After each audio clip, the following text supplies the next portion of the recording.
Next पे चल, find the equivalent resistance of the network across A B each R ohm. मतलब अब देखिए ये वैसा ही नेटवर्क है, लेकिन पहले हम लोग क्या कहते हैं अपोजिट डायगोनल, यानी यहाँ पर ये करें एजी के क्रॉस था पहले केस में, जो कि हमने अब पॉइंट चेंज कर दिया है। अब हमको इस नेटवर्क का उसी क्यूब का अक्रॉस ए बी निकालना है इक्विवेलेंट रेजिस्टेंस, मतलब एक ही फेस के अपोजिट डायगोनल के क्रॉस। बी पॉइंट क्या है, सेम फेस के, एक फेस के अपोजिट डायगोनल के क्रॉस इस क्यूब का रेजिस्टेंस निकालने जा रहे हैं हम कि क्या होगा। तो देखिए अब फिर हम देखते हैं, जरूरी नहीं है कि तीनों के तीनों ब्रांच सिमेट्रिकल हो, लेकिन कहाँ कैसे क्या सिमेट्री बन रही है उस चीज को हम ध्यान में देखें। अब जैसे यहाँ पर हम देख रहे हैं तो ए से बी पर जाना है। देखिए आपको करंट ए में एंट्री करेगी और जाएगी बी में, ए से बी पर जाना है तो क्या रूट हो सकता है, एक तो ये एसी से होते हुए जाए, दूसरा एडी से होते हुए जाए और तीसरा ए से होते हुए बी पर जाए। तो देखिए ए सी बी और ए डी बी देखेंगे आप तो ये बिल्कुल ए से सी पर गए, सी पर दो पार्ट में डिवाइड हुई, एक सीधे बी पर गया एक नीचे आया, और ए से डी होते हुए बी पर अगर जाना है तो डी पर दो पार्ट में डिवाइड हुई, एक नीचे आया और सीधे बी पर चला गया। तो आप देखेंगे कि ये दोनों ब्रांचेज, ये ए सी बी और ए डी बी, ये तो सिमेट्रिकल है, लेकिन ये थर्ड ब्रांच जो ए ही है, ये ए और ये लंबा नेटवर्क ये करने के बाद में बी पर जा रही है। लेकिन यहाँ से ए एक रेजिस्टेंस पर आने के बाद में आप देखिए फिर यहाँ से ये सर्किट ई से एफ एच यहाँ पर ऐसे, फिर यहाँ जी पर मिल करके बी पर जा रही है, और एफ से ये सी वाला ब्रांच मिल रहा है और ए से बी वाला ब्रांच मिल रहा है, तो यहाँ भी सिमेट्री बन रही है। यानी यहाँ से ए से ई एक रेजिस्टेंस पर आने के बाद में, राइट, ये देखिए एक रेजिस्टेंस पर आने के बाद में यहाँ पर सिमेट्री बन रही है, ये सिमेट्री बन रहा है, माने एफ और एच सेम पोटेंशियल पर हो रहे हैं, राइट। तो चलिए अब ये हमने अब ये दिया कि अब ऐसे में जब सिमेट्री बन रही है तो सिमेट्रिकल पॉइंट सेम पोटेंशियल पर होंगे, जैसे एक रेजिस्टेंस के बाद सी और डी, तो सी और डी सेम पोटेंशियल पर होंगे, और यहाँ पर भी आने पर एफ और एच भी देखिए यहाँ से सिमेट्री बन रही है तो सिमेट्रिकली अपोजिट पॉइंट्स हैं, तो एफ और एच भी सेम पोटेंशियल पर होंगे। तो हमको जो चीज मिले कि सी और डी सेम पोटेंशियल पर हुए और एफ और एच सेम पोटेंशियल पर हुए, बाकी सारे पॉइंट का पोटेंशियल अलग अलग है, राइट। तो आइए इस चीज को अब देखते हैं। यहाँ पर हमने ट्रेस किया, यहाँ से ए बी के क्रॉस इक्विवेलेंट रेजिस्टेंस निकालना है हमको, ए बी के क्रॉस इक्विवेलेंट रेजिस्टेंस निकालना है, और हमने क्या ट्रेस किया कि सी और डी सेम पोटेंशियल पर है, तो ये पॉइंट हो गया सी और डी, ये दोनों सेम पोटेंशियल पर हैं, सी और डी ये पॉइंट सेम पोटेंशियल पर हो गए, और एफ और एच पॉइंट भी सेम पोटेंशियल पर है। तो ध्यान रहे ए के नीचे है ये ई, राइट, दिस पॉइंट इज ई, और ये जो है यहाँ पर ये पॉइंट है एफ एंड एच, ये सेम पोटेंशियल पर है, और फिर दिस पॉइंट इज जी। तो हमने सारे पॉइंट्स को लोकेट कर लिया, सेम पोटेंशियल और पॉइंट हुए सी डी ये और एफ एच। अब चलिए अब रेजिस्टेंस बैठाते चलिए। देखिए ए और सी के बीच एक रेजिस्टेंस, तो ए और सी के बीच में ये हुआ, दिस इज वन रेजिस्टेंस। फिर ए और डी के बीच में दूसरा रेजिस्टेंस हुआ, तो ये हुआ ए और डी के बीच में ये दूसरा रेजिस्टेंस। देखिए फिर सी और बी के बीच में एक रेजिस्टेंस, ये सी और बी, नाउ दिस इज एक रेजिस्टेंस हो गया सी और बी के बीच में। फिर डी और बी के बीच में ये दूसरा ब्लू वाला रेजिस्टेंस है, तो डी और बी के बीच में ये हो गया दूसरा रेजिस्टेंस, राइट। अब चलिए इस कॉर्नर पर पकड़ते हैं, ए और ई के बीच एक सिंगल रेजिस्टेंस है, नाउ दिस इज ए और ये ई, ये सिंगल रेजिस्टेंस हो गया खड़ा। ई और एफ के बीच में एक रेजिस्टेंस है, तो ई और एफ देखिए ये पॉइंट हुए, एक रेजिस्टेंस हुआ, और ई और एच के बीच में ये दूसरा रेजिस्टेंस है नीचे वाला, तो ये हो गया आपका दूसरा रेजिस्टेंस।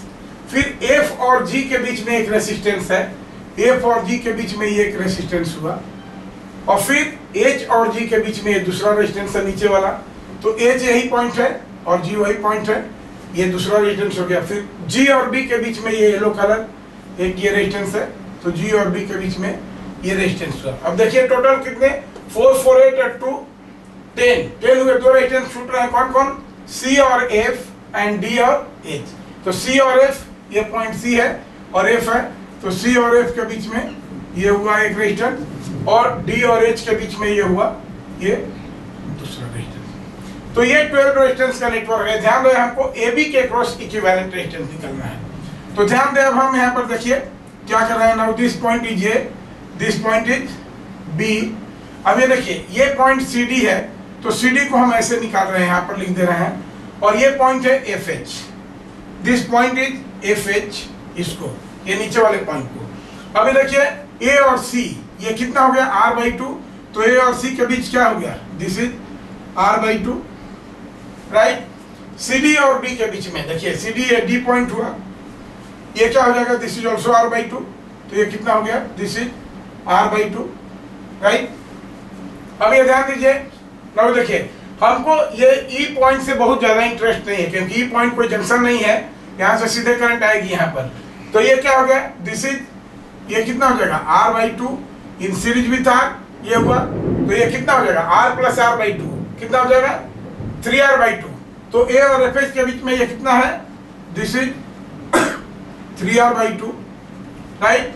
और यहाँ पर देखिए ये भी हो गया आपका r/2 और ये r, तो r/2 + r, जी पॉइंट भी इंटरमीडिएट है, कितना हो जाएगा, तो एफ एच और बी के बीच कितना हो गया r/2 + r, that is 3r/2। और फिर यहाँ सी डी और एफ एच के बीच में ये है पॉइंट, ये कितना, दिस इज r/2, राइट। तो ये हो गया यहाँ से यहाँ पर एक r/2। अब देखते हैं हम p/q, r/2 1 हो गया, और 3r/2 3r/2 1, तो p/q = r/s। तो ये क्या हुआ, एकदम बैलेंस व्हीटस्टोन ब्रिज है। और जब बैलेंस व्हीटस्टोन ब्रिज है तो ये क्या हो गया, ये इस रेजिस्टेंस से कोई करंट नहीं फ्लो करेगी, इस रेजिस्टेंस से कोई करंट नहीं फ्लो करेगी, राइट। जब यहाँ पर कोई करंट नहीं फ्लो करेगी तो देखिए अब ये क्या हो गया, ए बी के क्रॉस हमको चाहिए, तो r/2, अब ये रेजिस्टेंस बेकार हो गया हमारे लिए, राइट। तो क्या हो जाएगा, ये r/2 in series with r/2 बेकार हो गया, तो इसको मिटा ही दीजिए। जब ये बेकार हो गया तो इसको मिटा दीजिए, ये कितना हो जाएगा, अब r/2 in series with r/2 कितना हुआ, r/2 + r/2 r, और ये कितना हो जाएगा 3r/2 + 3r/2 3r, ये हो गया दोनों सीरीज में 3r। तो क्या हो गया हमारा इक्विवेलेंट ए और बी, ये हो गया upper branch r/2 + r/2, this is r, और ये 3r/2 + 3r/2, ये हो गया कितना 3r, this is r parallel 3r। तो r/b क्या हो जाएगा, this r/b = r parallel 3r। तो पैरेलल में हम क्या जानते हैं, प्रोडक्ट बाय सम, तो r × 3r divided by r + 3r क्या हो जाएगा 4r। तो ये r से r कट गया, और ये कितना बचा 3r/4। तो क्या हो गया answer, this is 3r/4 ohm, this will be the answer, this is 3r/4 ohm, this will be the answer, right.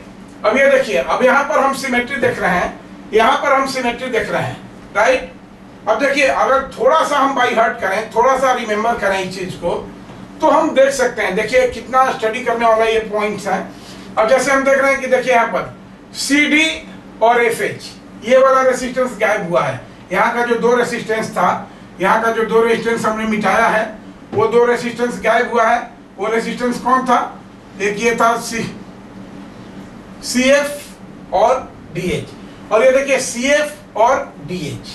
तो ये देख रहे हैं कि अब यहाँ पर सी डी और एफ एच सेम पोटेंशियल पर पड़ रहे हैं, तो हम सीधे इसको बोलेंगे, देखिए हम अपना ये करें सी डी और एफ एच सेम पोटेंशियल पर, अगर हमको क्यूब के सेम फेस के अपोजिट डायगोनल के क्रॉस रेजिस्टेंस निकालनी है, तो हम क्या देख रहे हैं कि ये सी डी और एफ एच ये पॉइंट सेम पोटेंशियल पर हो रहा है।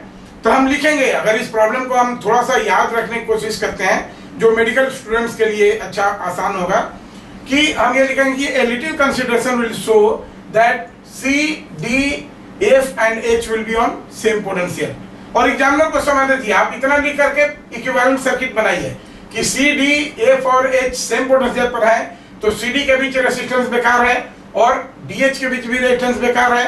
तो देखिए C, F के बीच रेजिस्टेंस मिटा दिए हमने, C, F के बीच रेजिस्टेंस मिटा दिया, और D, H के बीच भी रेजिस्टेंस हमने मिटा दिया, ये भी मिटा दिया। तो क्या बना हमारा, ये फिगर बन गया।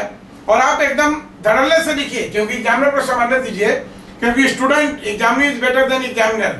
आज के डेट में, आज के जनरेशन के टैलेंट को कोई चैलेंज नहीं कर सकता है। तो आप सीधे आपने कैसे समझा, एग्जामिनर को समझ दीजिए, आप केवल लिखिए कि little consideration will show that point C, D, F and H will be on same potential and let the examiner be understand right. तो आप ये करने के बाद में सी और एफ सेम पोटेंशियल पर होंगे तो इस रेजिस्टेंस को मिटाइए, डी और एच अगर सेम पोटेंशियल पर आ गए तो इस रेजिस्टेंस को मिटाइए। अब देखिए ए से बी पर जाना है, ध्यान रहे ए बी के क्रॉस तो निकालना ही है, तो क्या हो जाएगा ये बी के क्रॉस, ये देखिए ये 4 रेजिस्टेंस का नेटवर्क है। तो हम बताएं कि बैलेंस व्हीटस्टोन ब्रिज में मिडिल वाला रहे या ना रहे, क्या होगा, इसका रेजिस्टेंस क्या हो जाएगा आर, और ये 4 रेजिस्टेंस का है तो इसका भी हो जाएगा आर। तो देखिए this R plus R plus R, 3R हो गया नीचे में।